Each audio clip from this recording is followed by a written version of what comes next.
In the heart of ancient Egypt, the oppressive shadow of Pharaoh's rule casted its dark grip upon the enslaved Israelites.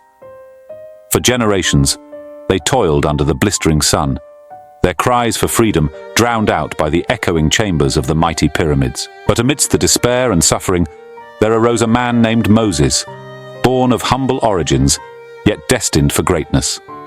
With fire in his eyes and the voice of prophecy ringing in his ears, Moses dared to challenge the might of Pharaoh, demanding the release of his people from bondage. Yet Pharaoh, stubborn and unyielding, hardened his heart against the cries of the Israelites, refusing to let them go.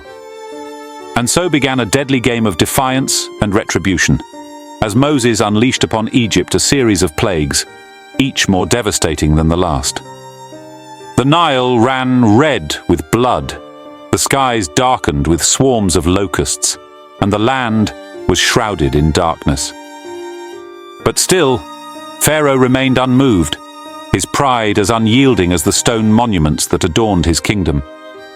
Yet even as the plagues ravaged Egypt, the hand of the Almighty guided Moses and his people, shielding them from harm and leading them ever closer to the promised land of freedom. And so it was that they came to stand at the very brink of the Red Sea, their backs against the wall, and Pharaoh's army closing in from behind. With nowhere left to run, and the pounding hooves of the Egyptian chariots growing ever louder, a sense of desperation gripped the Israelites. Would their journey to freedom end here, swallowed by the hungry depths of the sea?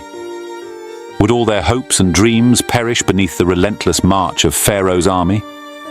But Moses, undaunted by the magnitude of the challenge before him, raised his staff high and called upon the power of the Almighty. And in that moment, the very waters of the Red Sea trembled at his command, parting before the astonished eyes of the Israelites to reveal a path of dry land stretching out before them. With hearts pounding and breath caught in their throats, the Israelites stepped out onto the seabed, their eyes fixed on the distant shore.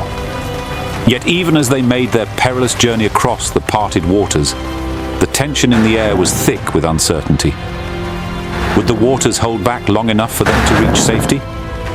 Would Pharaoh's army overtake them before they could reach the other side?